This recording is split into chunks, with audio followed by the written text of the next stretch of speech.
Python programming language টিউটোরিয়ালের আজকের এই পর্বে আপনাদের সবাইকে স্বাগতম।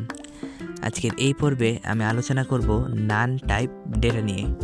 এখানে অনেকেই কনফিউজ হয়ে যেতে পারেন যে নান টাইপ মানে তো কিছুই নেই, এটা আবার ডেটা হয় কিভাবে? পাইথনে কিছু না অর্থাৎ নাথিং, এটিও একটি ডেটা টাইপ। আমাদের কিন্তু কিছু কিছু সময় দরকার পড়ে যখন আমাদের নাথিং ভ্যালু রিটার্ন করতে হয়। তো তেমনই একটি সিস্টেম কল্পনা করি যেখানে নাথিং ভ্যালু রিটার্ন করার প্রয়োজন রয়েছে। এখন আমরা একটি ভেরিয়েবল ডিক্লেয়ার করব যেটির নাম দেব নাথিং, অর্থাৎ এর মধ্যে কিছুই থাকবে না। এর মধ্যে আমরা একটি এমটি স্ট্রিং দিতে পারি, আবার এর মধ্যে আমরা জিরো ভ্যালুও দিতে পারি, আবার এর মধ্যে ফলসও দিতে পারি। এর সবগুলোই আমরা দিতে পারি, কিন্তু এর কোনোটি নাথিং নয়। এখন আপনাদের উদাহরণ দিয়ে দেখাই। এখানে একটি এমটি স্ট্রিং দিলাম, এরপরে আমরা যদি প্রিন্ট ফাংশনের ভিতরে নাথিং ভেরিয়েবলটিকে প্রিন্ট করে দিই তাহলে কনসোলে কিছুই দেখতে পারবো না। এখন প্রোগ্রামটি রান করলে কনসোলে কিছুই দেখতে পাচ্ছি না। কিন্তু আমরা যদি প্রিন্ট ফাংশনের মধ্যে টাইপ ফাংশনের ভিতরে নাথিং ভেরিয়েবলটিকে প্রিন্ট করি তাহলে কনসোলের মধ্যে দেখতে পাবো এটি একটি str অর্থাৎ স্ট্রিং টাইপ ডেটা।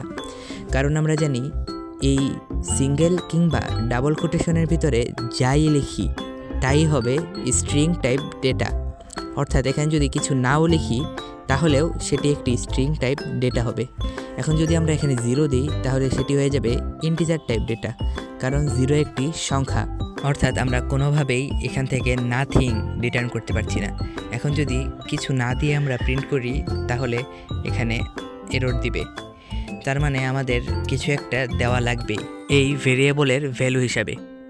আচ্ছা, এখন আমরা প্রিন্ট ফাংশনের থেকে টাইপ ফাংশনটি বের করে দিয়ে শুধুমাত্র নাথিং রাখি।